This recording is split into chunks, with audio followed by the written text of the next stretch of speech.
Fact-checking has become an established tool to fight misinformation and disinformation, and fact-checking organizations have been growing at enormous speed. In April of this year, there were nearly 240 active organizations in 80 countries. The number had grown by 50 groups in just 10 months. But my research points to a significant gap in the world's fact-checking networks. Here's what that gap is. The fact-checking profession lacks focus on one of the most pernicious threats to the world's information bloodstream: false content intentionally created by authoritarian states. This disinformation is professionally distributed at industrial scale by governments that have almost no accountability to their own people or to the world. If fact-checkers want to address this threat, they may need to think about new ways to structure their work. They may even need to revisit IFCN's Code of Conduct. Fact-checking grew up as a country-by-country pursuit. Local media and civil society groups organized to judge statements by powerful people in their own nations.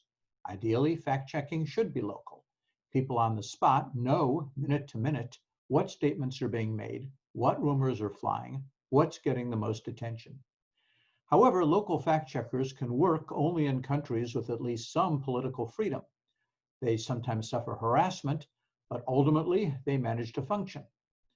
Compare that to the situation in countries where the government creates false information as a matter of state policy.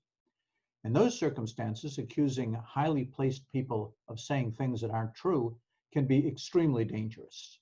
Authorities may respond to critics with threats or violence. Or they could be other issues at play, like protecting family members or keeping your job. In any case, professional fact-checking is almost impossible in those circumstances. There may be opposition political activists who expose falsehoods by national leaders, but people may see their work as part of a political agenda, not grounded in an independent commitment to fairness and accuracy. In such conditions, important countries are left entirely without reliable fact-checking organizations. This leads to distortion of the worldwide fact-checking picture. In 2019, IFCN members collaborated to monitor their national leaders' speeches at the UN General Assembly. The speeches by the rulers of some of the world's most repressive societies went unchecked because there was no IFCN member from those countries to do the checking.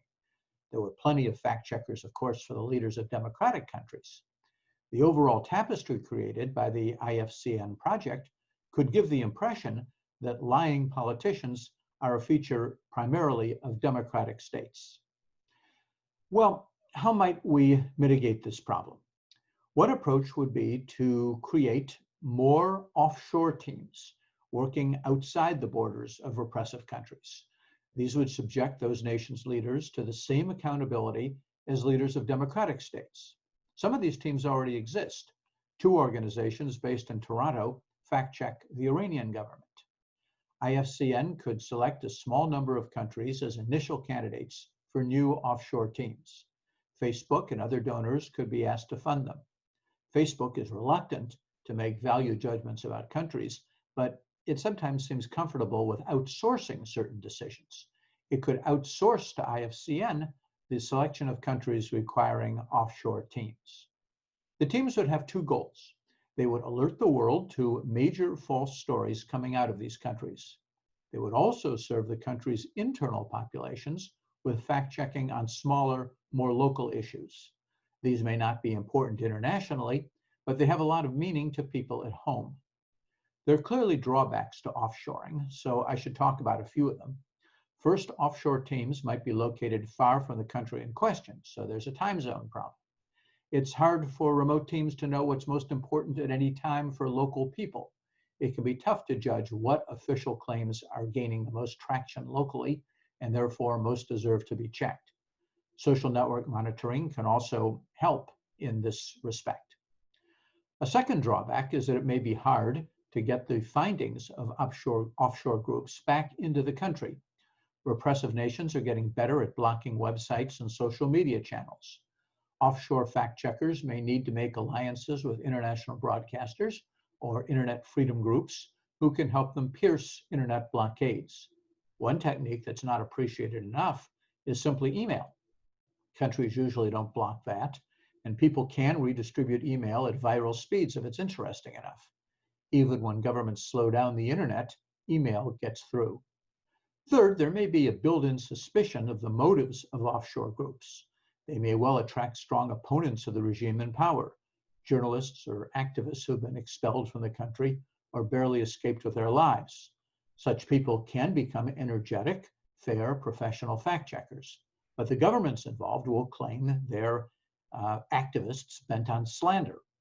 IFCN could monitor their work to certify that their production is fully professional and objective.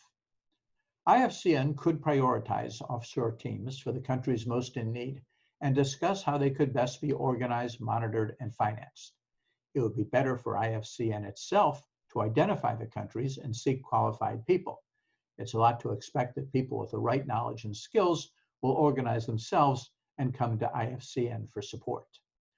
IFCN might also need to review the statement in its code of conduct that fact-checkers should not concentrate their fact-checking on any one side. In truly repressive countries, only one side is allowed to speak. Therefore, fact-checking will necessarily be concentrated on government actors.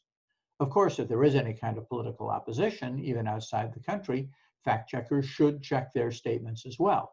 It would actually be a good way to emphasize the difference between professional fact-checkers on the one hand and activists on the other.